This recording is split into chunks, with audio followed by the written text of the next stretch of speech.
because although Spanish is the official language of Panama, many Panamanians speak English. And these Panamanians are Panamanians of Antillean descent. And that English that they speak, or that it's called English, is not really standard English. It's an English Creole. Now, we have to be very careful because many people in Panama do speak standard English as well. So that I'm talking about only about the Creole English, because of course we're people that can speak standard English and the Creole, and people that speak maybe standard English only, because that's the only exposure that they have had. But I'm just focusing on the Creole English. Now, the terminology is not the terminology used by the speakers, because the speakers were never taught that it was a Creole. So they will tell you that they speak English, but when you observe not only the pronunciation, the words that are used that are not found in a standard English dictionary, and the grammatical structure, you realize that what they're calling English is really a Creole. Now, this Creole traditionally has been found in Bocas del Toro, in Colón, and in Panama, because those are the areas where we had a great influx of Caribbean workers that came to Panama for the major projects. And first, in Bocas del Toro, those were the first ones to arrive because they came to work the fields, the banana plantations. Then in the 1850s, we had people from the Caribbean, French-speaking and English-speaking Caribbean, they came to work on the railroad. And of course, there are other people too, but again, I'm focusing on the speakers of Panamanian Creole English. And then from the 1880s on, with the French Canal effort and the American Canal effort, we had mostly English-speaking Caribbean people come in, and they brought the English-based Caribbean Creole to us. Now, the structure, the grammar, is what gives us the proof that the language that they're speaking is really a Creole. Because even though the base, it sounds like most of the words come from English, Creole languages show us a very different structure. In Panama, the structure is designated by what we call markers.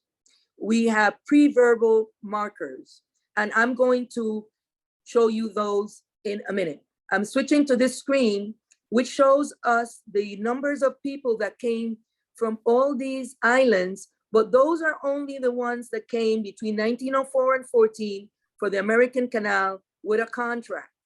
Of course, we know that there were other people in Panama before that, particularly Jamaicans and others, but that's just to illustrate the different countries that people would have come from. And among those, we have Guadeloupe, we have Martinique, and we have St. Lucia, and that gave our Creole language in Panama a little bit of a French touch, because some of the words from the languages that these workers brought also exist in the Panamanian Creole. Professor, I don't know if the questions should be managed after, or if there are certain points where, because I am flexible, I come from a classroom environment, and then sometimes people may want to get clarification before it's continued. It's totally up to you. Yes, we have a question. Go ahead. From Anna Huffen. She's asking, do you think there is discrimination when some hear English with another accent? Oh, yeah, I can definitely answer that. Yes. And there was. And, you know, I'm older than your professor. And when I grew up in Panama, I graduated in 1969. So from high school, just to give you an idea. And you saw how early I got my degrees. Now, but even people older than me, they would, if they were heard speaking the Creole English at school, they would be penalized, they would be punished. Their parents would have to come to school, you know, suspendido, 2, 3 days, you know. And they were in a place like Boca del Toro, no hablen ese wari aquí, you know. So there's a lot of discrimination. And because you could tell that somebody speaks another language. In Panama, we had the Americans for almost 100 years. And the way that they speak was always admired. Everyone wanted to speak American English. So if you were speaking anything that was different, sounded different, yes, you didn't get the good job and you were discriminated against in different ways. Thanks a lot. Okay, that's it. Any other questions? Not for the moment. Okay, so after we look at all those, the canal workers, here is where I want to describe the tense markers. That's the grammar of the Creole. You see, the Panamanian English, and we inherited most of it from many of those islands that you saw there on the list, came to us with a West African structure. And the way that the past tense is marked is different from English. In Spanish, we have all those conjugations, you know? Yo escribí, tú escribiste, él escribió. And in English, you don't have that many, you know? So if you're talking about to write, you say I wrote, or it was written, you know, you have different markers. But the Creoles don't work that way because the African languages don't work that way. I want to just bring in a personal note. One of the languages that I studied was Mandarin Chinese. And I felt that I could learn it really easily because there are markers instead of conjugations. And when I was learning, I was picking up really quickly. And you will see what I mean. When something happens in the past, in Panamanian Creole English, it says 0 marked. It means that there is no conjugation. It means that the word, the verb, just remains the way it was before. You know, you don't conjugate it. Now, if something happened before the time of the past, we use D. I spelled it D-I in my work because we're in contact with Spanish, and I had to spell it using modification of the International Phonetic Alphabet to allow people who don't speak the Creole to be able to read and get the pronunciation of what is being said. So that if we're talking about writing, like I used before, escribir, if I say, if I'm doing it now, I write my lesson. But in the past, in Panamanian Creole, we say, I write my lesson. Oh. Yesterday, maybe if we want to be very clear, but the verb is not inflected. Now, if I say, I write my lesson, it means that I did it sometime before in the past. And then we also have another marker, which comes out with a pronunciation like ad, which I believe comes from the English had. And that's a pre-verbal marker. And we use that to indicate an anterior time, a time in the past before the time that we had been speaking about. And so people would say, I had write. And that has meaning, you know, because I write now or I write yesterday, I write maybe before this yesterday that I'm talking to you about is that I wrote it, you know, and I had write means that I had a habit of writing that. It's more like I had written, you know. I was in the habit of writing before that time that we're speaking about. So it's very clear to the speakers in the conversation. And this is for the anterior markers. But there's also another type of marker of past tense in the Creoles. And in Panama, we have 0 mark, and we could use D as well.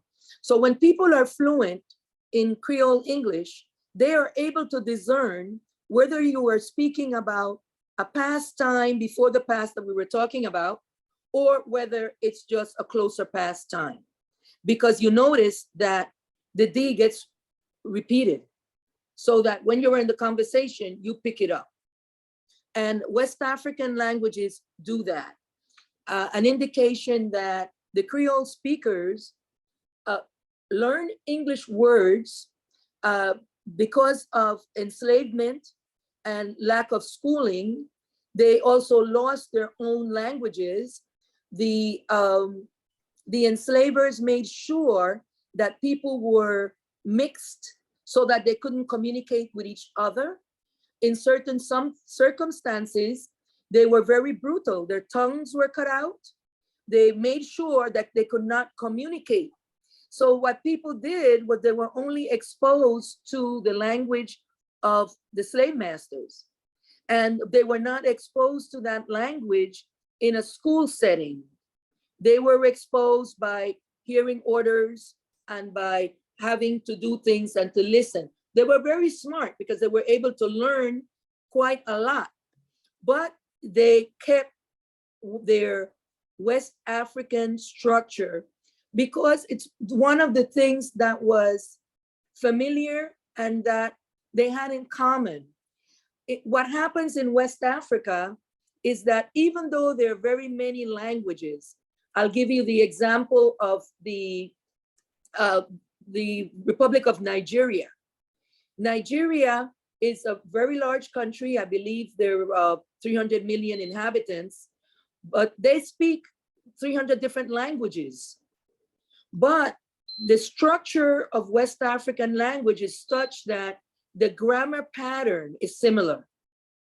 So even though they don't understand each other, when they were brought to the so-called New World, they were able to, whatever little words they learned and picked up, they used them, but they still kept the idea of the preverbal markers.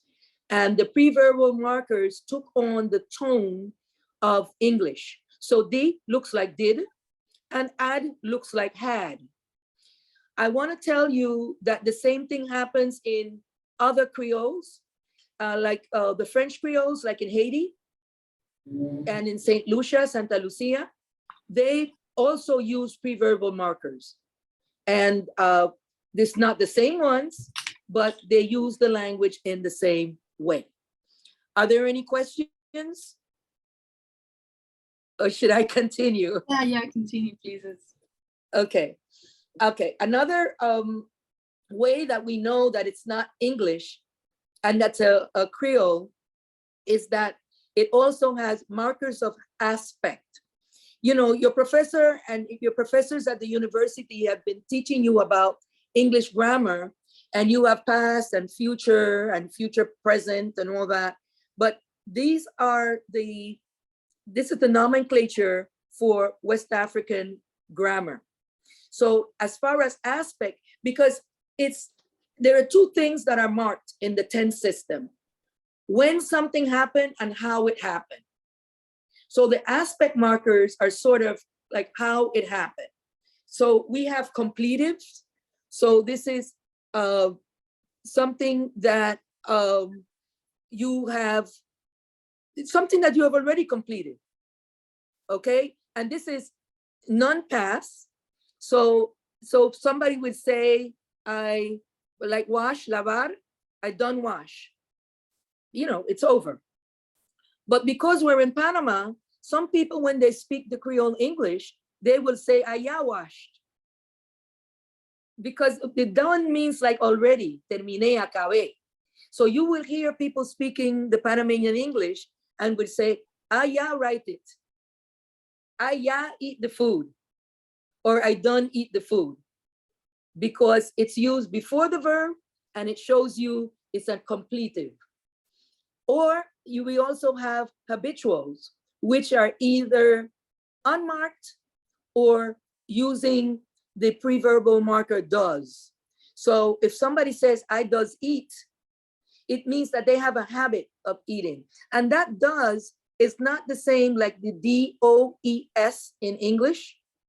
It appears in front of a verb. That's why we call it a preverbal marker. And it just indicates that it's something that I do all the time.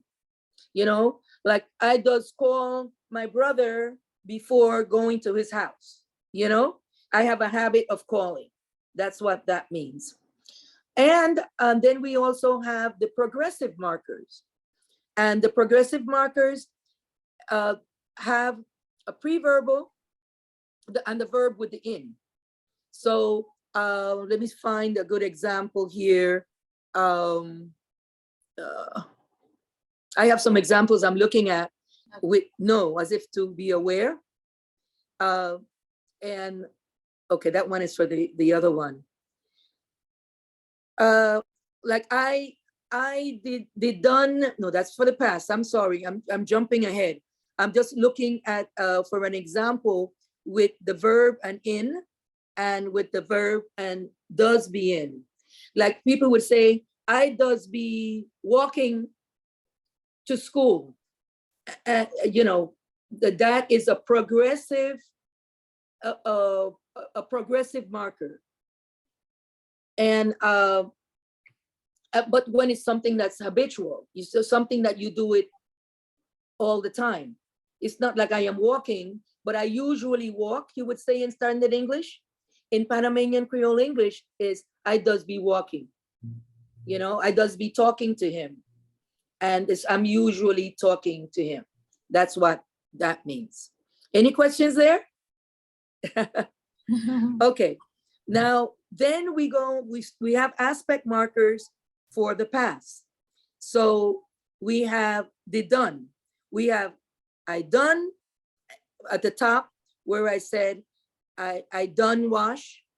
But we could say I did done wash or I did done eat. In other words, when this particular action occurred, I had already eaten. And that's what that means. And but it's never expressed in the standard English way. Like I had already written 6 letters to her before she wrote. No, I did done write 6 letters before she responded. That's the way that would be used. And then we have used to, which we feel comes from used, U-S-E-D, to, T-O. But it's not used in the same way as the standard, because in the standard you can say that and it sounds very much like it, but it is used more frequently, and in because for habits, that's the only way to express habits in the past. I used to eat, I used to visit, I used to go. It's used a lot.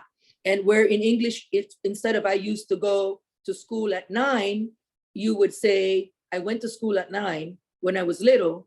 In the Creole, you would say, I used to go. And again, if you want to go further back in the past, the person will say, I used to go.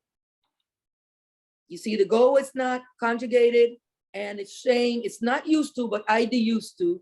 And it was something I had a habit of doing a time before the time that we're talking about. Okay, sure there are no questions? Because Well, it's something that you can hear on the streets. And I don't know if you have any Creole speakers in the class, but these are the explanations for why this would happen, you know? And if you have questions, that you should have, and I can understand why. yeah. Okay? Remember, you can make the questions in Spanish if you feel like, okay? Exactly, you can ask in Spanish. No hay problema con eso, porque lo que me interesa es que tengan una claridad de lo que es, porque yo soy panameña y para mí, cuando yo empecé a estudiar esto, se me abrieron los ojos, ¿no? Porque yo no tenía idea Y claro, se hace la comparación con otros idiomas criollos alrededor del mundo y ahí se ven los patrones. Okay? So no problem. I'm speaking English because this is your English class, but for a better understanding, if your professor thinks it's okay, you're welcome to ask in another language. Great. Thank you. Okay. I'm going on now to another way that we know that it's a Creole. Now, standard English has lexical items, has words that we have gotten from other languages, because standard English is a Germanic language, and standard English uses words that have Latin roots and Germanic roots, and some of the words in standard English even have French roots. But I'm not referring to that. I am now looking at the fact that Creole English is not standard English, because it goes beyond that. And it has lexical items that we have gotten from Africa. And these items are still in existence in Africa. If you go to Africa today, some of the words that we hear in Panamanian Creole English are still used in their language. Let's look at one. The word obia. That means magic. It means witchcraft. And in the Creole speaking community, somebody is going to throw obia on you or do obia on you. That word still exists in the language called Twi. And the language called Twi is spoken in Ghana. And that's a word today in Twi. One other word is the word cuckoo. How many people in the class have eaten cuckoo? Nadie. Nadie ha comido cuckoo en la clase? Yes. No. Okay. It's a word coming from Ewe. Ewe or Ewe, the way they pronounce it in West Africa. And they pronounce it cuckoo. And for them, it's just corn, ground corn. Now for us is the corn that is cooked with what we call nyahu, right? So that the word exists in Ewe today. We have the word susu. You know susu? Okay, Yeah. some people know. It's a word from Yoruba, and Yoruba is spoken in Nigeria, and it means to save. That's all it means. And for us, it came to mean saving money, people putting money and sharing it in their group, you know? And so for you to see that that's where it comes from. One question, please. Yeah, is there a question? No, Go one ahead. question. Ok, lo voy a hablar en español. ¿No? ¿Para hablar en inglés o español? Español. Ok, está bien. O sea, con esto, o sea, lo que hemos estudiado anteriormente, el inglés va a ser un inglés globalizado porque definitivamente se han introducido muchas palabras de otros países dentro del inglés. Raíz de, o sea, pijama, no sé. Exacto, sí. De India, etcétera, cosas así. Entonces, el inglés se va a tornar en un inglés, ya no va a ser estandarizado tipo inglés de Estados Unidos, inglés de Australia, inglés. Bueno, no, eso no iría hasta ahí para decir que no va a estar estandarizado, porque lo que pasa es para las profesiones, para la enseñanza, porque tenemos que leer los escritos, siempre va a haber un inglés estándar. Ahora, pero el idioma criollo tiene una base léxica más que todo del inglés, pero tiene una estructura, una gramática diferente. Entonces, lo que eso hace es que va a ser como, es otro idioma, ¿no? Que no va a afectar, a mi modo de ver, no va a afectar el futuro del inglés. No lo va a afectar, porque también tenemos criollos en francés, criollos del portugués y de otros idiomas. En Hawái, por ejemplo, hay algunos de los idiomas que se hablan allá también son criollos, ¿no? Porque la designación creole es esa mezcolanza, no solamente del léxico, pero más que todo, que suena a una cosa, pero están hablando lo diferente. La gramática es diferente. Ahí es donde está el detalle. O sea, No sé si eso responde a tu pregunta. sí, o sea, yo me di cuenta, por ejemplo, o sea, en ese this o en ese dos, eliminan, vamos a decir, la forma gramática, la estructura gramática, eliminan ciertas partes de la estructura gramática. Sí, pero lo que pasa es que la gente que tiene el poder, ¿verdad? Los que mandan no van a dejar su inglés estándar para comenzar a hablar un inglés africanizado. Pero Así que por eso yo no pienso que eso va a cambiar. ¿Ves? Los anglicismos que tenemos en todos los idiomas, que ya se torna un cambio en el idioma. Ajá, sí. Pero el estándar seguirá siendo estándar porque a mi juicio, si tú tienes que trabajar internacionalmente, porque los criollos tienen el mismo patrón, pero dependiendo de los otros lenguajes con quienes has estado en contacto, ellos tendrán otras palabras. O sea, ellos no dirán cucú. Ellos tendrán otras palabras y ahí es donde se dificulta la cuestión. Por lo que los criollos basados en el inglés que vienen del Caribe sí comparten estas características y de ahí es donde viene el de Panamá. Pero el que hablan en Haití, bueno, en Haití es basado en francés, pero el que hablan en otros lugares donde es basado en inglés, pero que no tuvieron la experiencia de la esclavitud transatlántica, ellos no van a tener los mismos ingredientes, por decirlo así. Gracias. ¿Ok? Pero el que va a mandar siempre va a ser el estándar, porque aunque respetamos el inglés criollo, y yo insto a los hablantes que no lo dejen, porque es una muestra de nuestras raíces, de la resistencia de una gente que después de 500 años todavía han podido guardar no solamente el léxico, pero la estructura de sus ancestros. ¿El joven va a decir algo? Yes, hi. I think that it is dialect because in another country, some people to communicate with another words. I don't know if this is... Okay, you're saying you think it's a dialect. Yeah. Okay, the definition of dialect is a different variety of the same language. So when we have American English, a dialect of American English is Canadian English. Same grammar, different words, different pronunciation. A dialect of American English is Australian English. Same grammar, different pronunciation, some different words. Now this is a different grammar.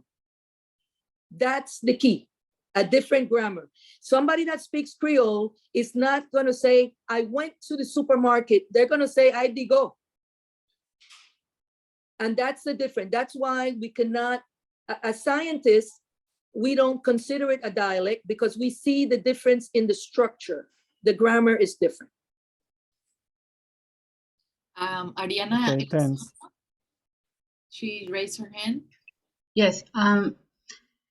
Yo quiero saber si el patuá y el guariguari que hablan en Bocas del Toro son creol. Sí. Además que ellos dicen que también han agregado algunas palabras como del nube o algo así. Sí, ellos son lenguajes que están en contacto y van adicionando vocabulario donde están en contacto. Como por ejemplo ahora yo les voy a mostrar que el inglés criollo en Panama City, que fue el que yo estudié, tiene muchas palabras que nosotros utilizamos acá, como el guampá, ¿ves? Que se pasó para el español, porque es popular aquí. En el inglés criollo de la ciudad de Panamá hay palabras que se utilizan aquí. Claro, en la estructura del wari-wari, porque mucha gente ahora le quiere decir eso, es un inglés criollo. Hay que ver la estructura, el formato de cómo se dicen las cosas, no las palabras en sí, sino la gramática. Y ellos mantienen una forma más pura de la forma que mantenemos en la ciudad de Panamá. ¿ve? Pero los que lo hablan no lo aceptan como tal, porque lastimosamente a nosotros no nos han, nosotros los panameños, el Ministerio de Educación, no nos han agregado ese tema a las materias y la gente no sabe, los mismos hablantes no lo saben. Así que no nos podemos guiar en este caso por lo que la gente dice. Cuando yo estudié en Panamá, el criollo de Panamá, la gente me decía, no, yo hablo inglés, pero yo tengo las grabaciones y ningún americano te va a entender eso, ¿no? Que yo grabé en Río Abajo, en esos tiempos en San Miguel, en el Marañón, mucha gente que no, que va.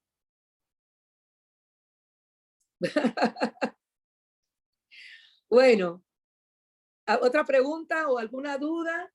Porque para eso estamos, ¿no? Sí. Y yo sé que algunas de las cosas que estoy diciendo son nuevas, son diferentes, yo he hecho presentaciones en la universidad. Yo sé que hay personas que no lo han visto así, porque eso es lo tradicional, pero si se ponen a revisar las investigaciones científicas de los lingüistas, ahí verán que la estructura es muy diferente. Y hay, por ejemplo, el de Jamaica en el Caribe es el criollo más alejado del inglés estándar. Nosotros le decimos basilectal, ¿no? Basilectal. Pero el de Panamá está más cerca al inglés estándar, porque tuvimos, como dije, por casi 100 años la presencia de los americanos y la televisión y todo, y la gente comienza a copiarse porque ya tiene la oportunidad de aprender. Claro, esto viene de los abuelos que no tenían ese contacto y no tuvieron la oportunidad de aprender. Otro problema que tenemos, que cuando yo digo inglés criollo, en el legado de los españoles es que los criollos eran los españoles nacidos en las Américas, en América. Y en lingüística no tiene el mismo significado. Así es que a veces cuando digo eso, yo sé que la gente me dice, no, los criollos no hablan eso, pero estoy hablando de la designación oficial de este tipo de lenguaje. Sí, quería hacer como un pequeño aporte aquí a la clase, y es que tenemos unas razones históricas por las cuales el inglés, el creole, no ha sido, digamos, en Panamá aceptado incluso por quienes son nativos de este idioma, y es que nosotros en la Constitución de 1937, por ahí, entre 1937 y 1940, prohibía el uso del inglés caribeño, como le llamaban ellos, inglés con raíces afro o inglés con raíces caribeñas. Y la gente que venía de las islas, de todo alrededor del Caribe, eran lo que le llamaban razas de inmigración prohibida. Exactamente, profesora. Sí, entonces la razón por la cual las personas que hablaban ese inglés dentro de su entorno familiar o dentro de su entorno laboral tenían la tendencia a tal vez de esconderlo, porque como dice la doctora Thomas, uno, no iban a conseguir un trabajo, y dos, igual era socialmente mal visto, incluso en las iglesias. Profesora, disculpe una pregunta. ¿Por qué? O sea, estoy tratando de comprender por qué era tan mal visto que hablaran este tipo de lenguaje. O sea, como si ellos intentaran.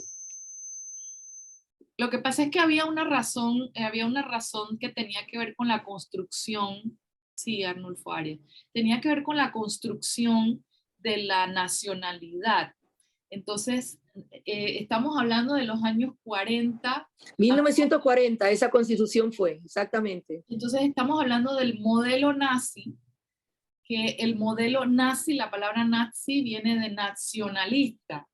Entonces, ese modelo nacionalista se trajo a Panamá. El doctor Arnulfo Arias venía de estudiar en Alemania y él trae a Panamá este modelo porque ellos sentían que el refuerzo de una identidad nacional aria o blanca europea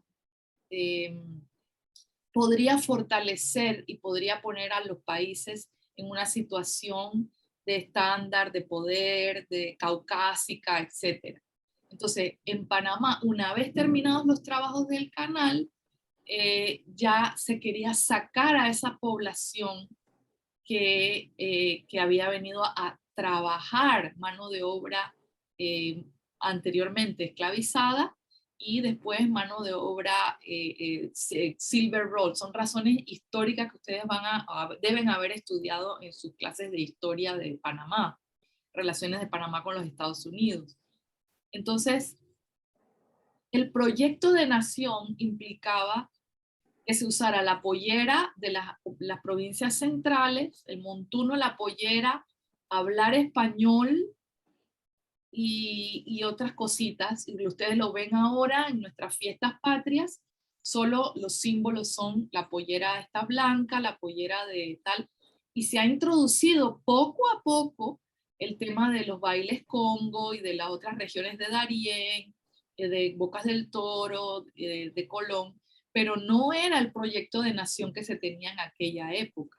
Llevar a la Constitución un acto de racismo era un statement del gobierno de la época, que se popularizó. Y por eso ustedes ven que la gente dice, no se puede tocar la pollera nacional, pero ¿cuántas polleras nacionales hay? ¿Cuántas polleras hay en Panamá? No solo la del talco en sombra y la cosa. Entonces nada más era para explicar un poquito que sí es verdad que era un proyecto de país que se quería construir en donde no cabía el hablante de inglés criollo. En mi familia, por ejemplo, se escondía ese inglés criollo para privilegiar el uso del inglés Standard English de Estados Unidos, para encajar y para no ser discriminado, porque ya suficiente tenía mi familia con tener el color de piel que tenía, para después, entonces la mezcla, otra cosa que existía, mézclate con blancos, mézclate con gente clara para que tus hijos salgan claros y bueno, acá estamos. Gracias. Blanquear la raza, le decía. Sí, disculpe, profesora, continúe. No, está bien, profesora, yo creo que es muy importante y lo que usted le ha compartido a los estudiantes, no, mucha gente no lo conoce, así que me alegro mucho de que usted tenga esa información, porque es una realidad. La Constitución de 1940 cambió lo que era Panamá. Mientras usted estaba hablando, yo estaba viendo unas estadísticas. Antes de la construcción del Canal de Panamá, la población de la ciudad de Panamá era 18.378 habitantes y la ciudad de Colón 4.000. Ahora, cuando terminaron los americanos a construir el canal, se estaban quedando 50.000 afroantillanos en Panamá. Y yo menciono los afroantillanos porque es parte de mi estudio, pero también hubo, entre la raza de inmigración prohibida, estaban los chinos y estaban otras personas. El que no era europeo estaba prohibido. La Constitución de nuestra nación de 1940 dice prohibida la inmigración de negros que no hablan español. Así es que el que estaba aquí, que se estaban quedando 50.000, se habían quedado y tuvieron hijos, había más, buscaron maneras de esconder, como dice la profesora. Sí. Pero bueno, ¿a qué hora termina la clase, prof? A 7:40 terminamos la clase. Ok. Sí, porque quería compartir las palabras para también hablarle un poquito más. Por ejemplo, en el inglés criollo se dice uno para decir ustedes, porque en el inglés estándar se dice you singular y you plural. Y en el inglés criollo se dice you una persona y se dice uno cuando es más de una. Y resulta que en el idioma Igbo, que es de África Occidental, se usa uno, en ese idioma significa ustedes, la segunda persona del plural. Entonces, estos africanos se vieron que qué raro, que no sabían la otra palabra y usaron la palabra que ellos conocían, ¿no? La palabra ñam, que se habla, todavía existe y se conoce y se comprende en el Wolof, el Fula y el Twi, que significa comer. Pero de esa palabra nos viene el ñame, que porque esa era la comida principal en esa parte del mundo, pues, y todavía lo es. Ellos hacen muchas cosas con el ñame. Ahora, en el inglés criollo de nosotros en Panamá, significa comer con avidez, comer como que, uno le dice a los muchachos, no comas así, cierra la boca. Significa cuando alguien está comiendo, entre comillas, mal, ellos usan esa palabra africana.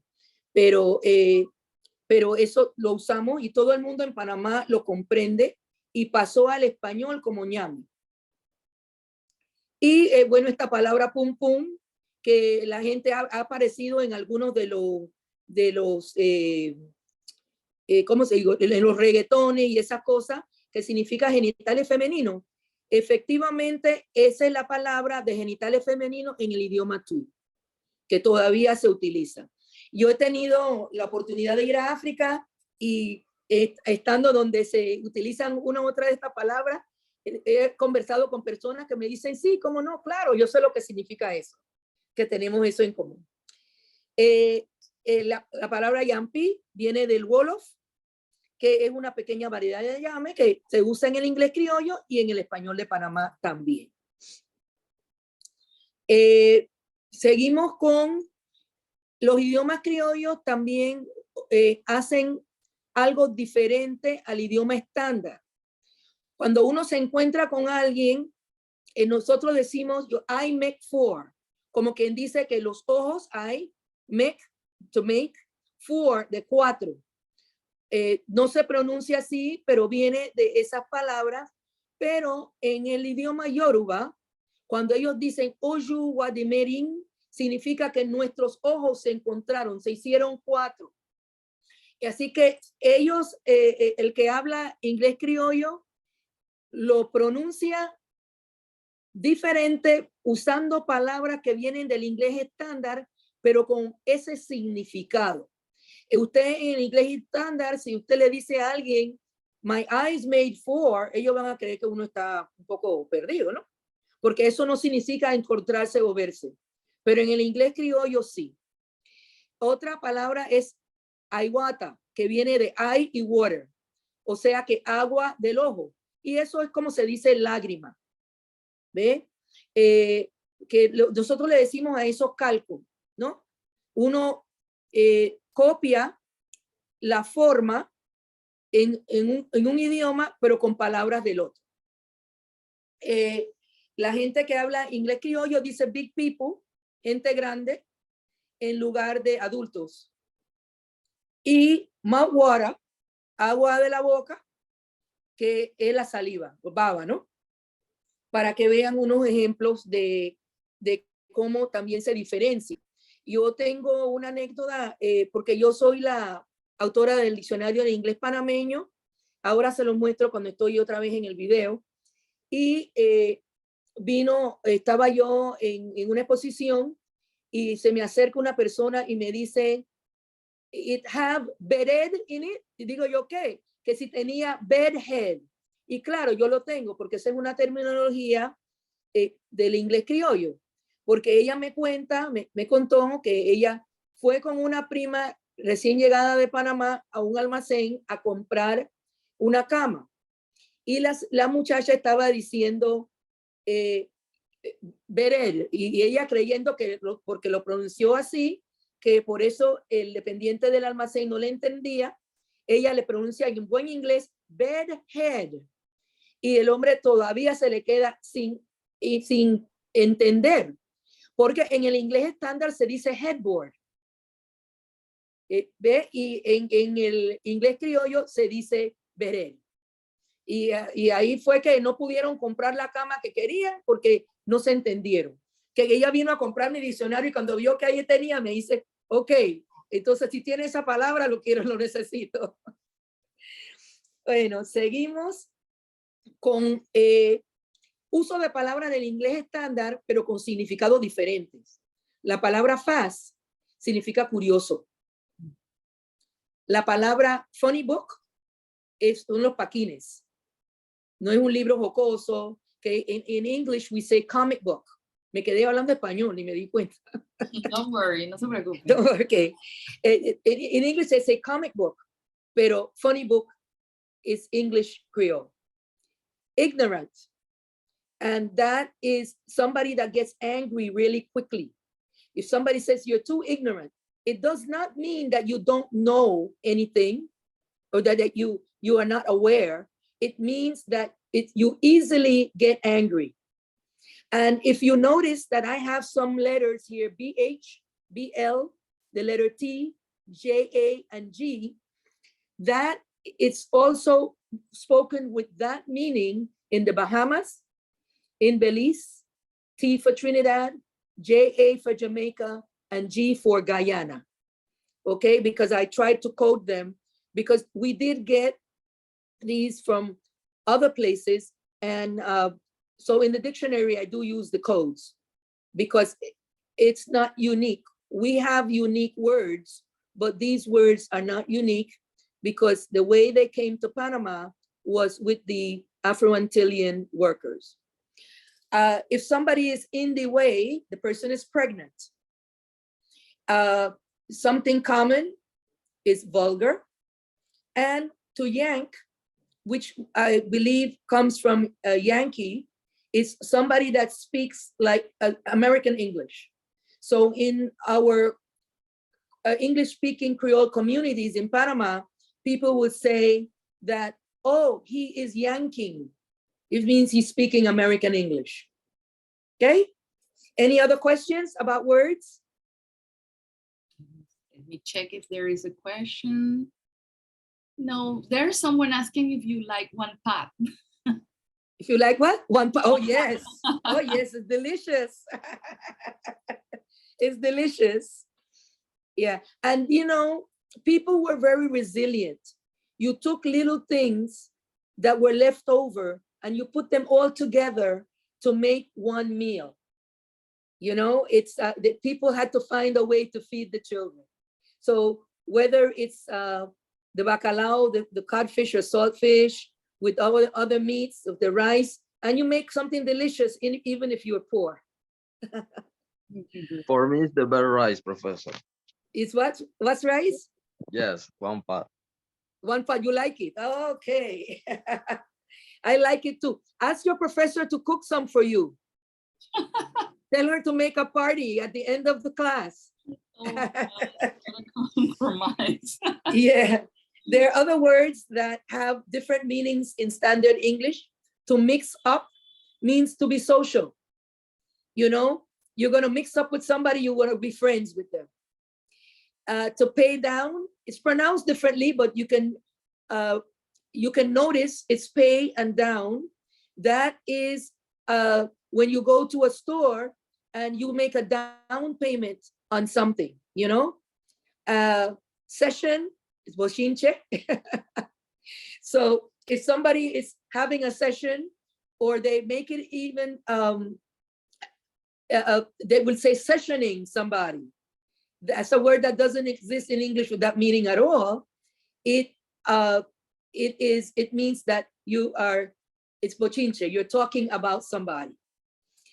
Sweet, when something sweets you, you really like it. It doesn't mean it's like a sugar or it's candy.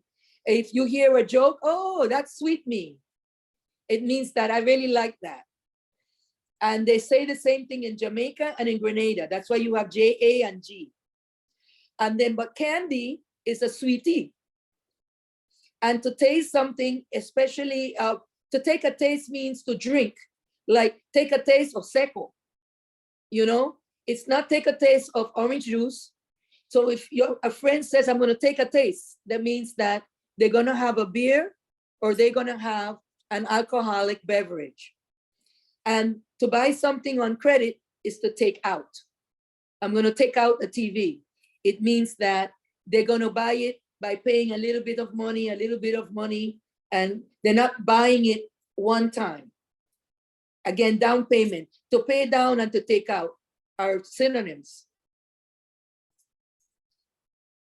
And some of the words that we use in our Panamanian English are obsolete. They were words in standard English years ago.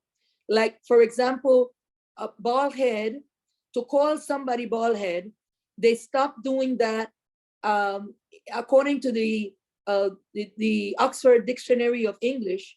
It became obsolete in the year 1821. So people don't say that anymore in standard English, but you can hear it in Panamanian Creole English. And that's the word, bered. Bedhead, cabecera de una cama. It was obsolete since 1883. So when this lady goes to a store in the United States and wants to buy a bered, they don't know what it is because it's over 100 years ago that it's a word that is not being used. When it looks like it's gonna rain, it's bleaky.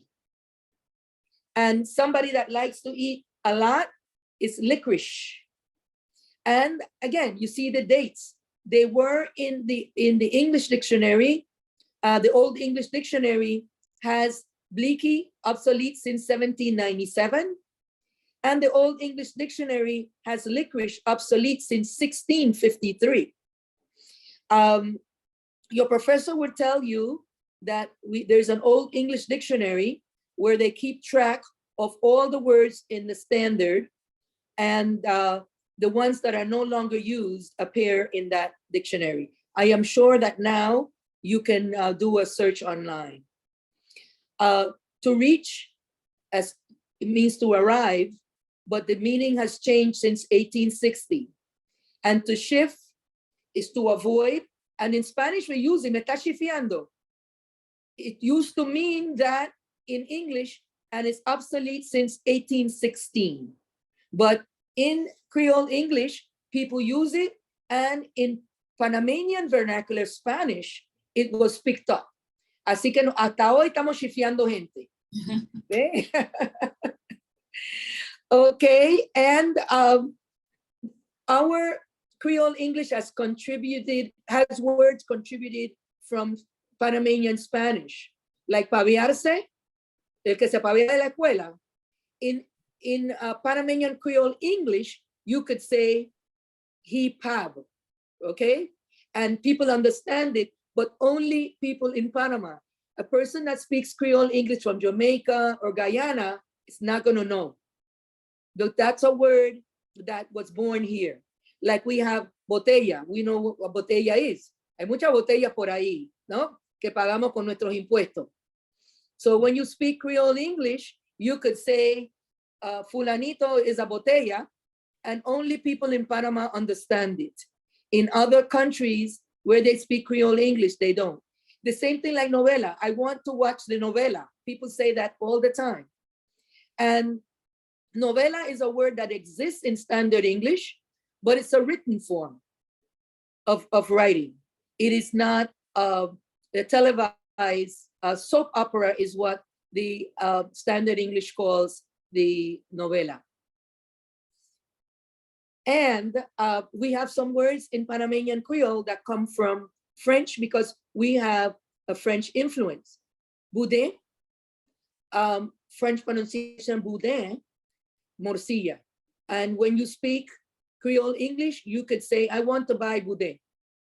But it comes from French. Yes, the people that say it don't know, but that's what it means. It's morcilla in France, in French-speaking Canada, and the French-speaking islands. Carnet comes from French, but we use it in Spanish too. Quadrille is used in Panamanian Creole English. It comes from quadrille, same pronunciation. And in Spanish, we say cuadrilla, but when you're speaking Creole English, you say quadrille. And zami, which comes from the French les amis. So the Creole speakers ended up saying zami, and azami is the word for lesbian in Panamanian Creole English. Creo que hasta aquí llegué. Las innovaciones. We have some innovations. I'm watching my time, which are words that were born here, and we don't know where they came from. Like ginging. In my research, could not find that anywhere, that somebody is ginging. como una investigación visual. Doesn't exist in any of the other English-based Creoles. In Panama, when something is just totally gone bad, we say you're gone in. And that means ya está totalmente terminado.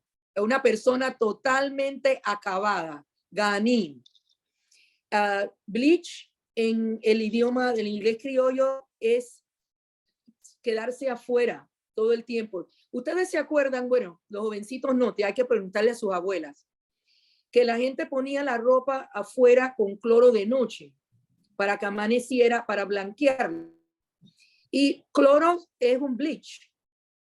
Así que en el Creole, English Creole of Panama, if somebody is bleaching, se están quedando hasta la madrugada afuera, como si fueran ropa pues, puesta allá a la intemperie para blanquearse, ¿no? Pero ellos dicen bleach, you know, una persona dice, I was bleaching, significa que no regresé a casa hasta la madrugada. Un inch, que se usa en el español de Panamá también, que parece que viene de hinge, que en español decimos uña y carne, una persona bien close con la otra, pero el hinge es lo que sostiene la puerta al marco, la bisagra. Y la gente en inglés criollo de Panamá, una persona es mi inch, y es como decir mi bisagra, pues, porque viene de hinge, y significa que son bien, muy cercanas, tienen muy cercana amistad. Gina, no sabemos de dónde viene, se usa aquí en Panamá, y una persona agresiva, una persona también engañosa, porque si alguien engaña a otra persona, le hace algún truco para quitarle algún bien, me lo chinaleó, ¿no? Y eso es también una innovación, existe en el inglés criollo de Panamá, pero no sabemos qué viene, y definitivamente no parece venir del inglés. Como bleach y hinge sí, viene del inglés, pero nació aquí. Pero los otros no sabemos de dónde vino. Park up, que ahora hay mucho parking, ¿no? Pero desde generaciones, parking en el inglés criollo era estacionarse en un lugar, parquearse, estar en casa de alguien. La gente te dice, I does park by Maria House, que es ahí donde yo voy a pasar el rato, ¿no? Generalmente, por eso te dirían, I does park, o I does park up by Maria, que yo generalmente voy allá, ¿no?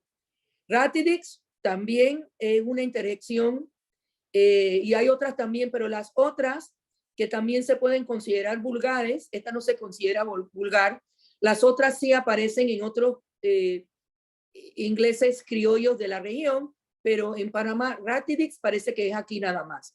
Y nuestro saludo Wapin, que eso nació aquí, parece que viene de What Happened, pero ¿no? ¿Qué pasó? Y Wapin es la manera de saludarse entre los hablantes del idioma, porque los ingleses criollos son idiomas aparte, porque como sabemos, tienen una gramática aparte. El Wapí es, el domingo se hacía una buena comida con de todo, y entonces lo que sobraba para el lunes, las abuelas no cocinaban y se comía Wapí, todo lo que había quedado del día anterior. El Wapí en Panamá se come los lunes, porque en los domingos cocinan el Sunday food, que es grande. Dominguera. Bueno, ajá, exactamente. Bueno, voy a dejar de compartir. Muchísimas gracias, profesora, y estoy aquí para contestar cualquier pregunta. Sí, por favor,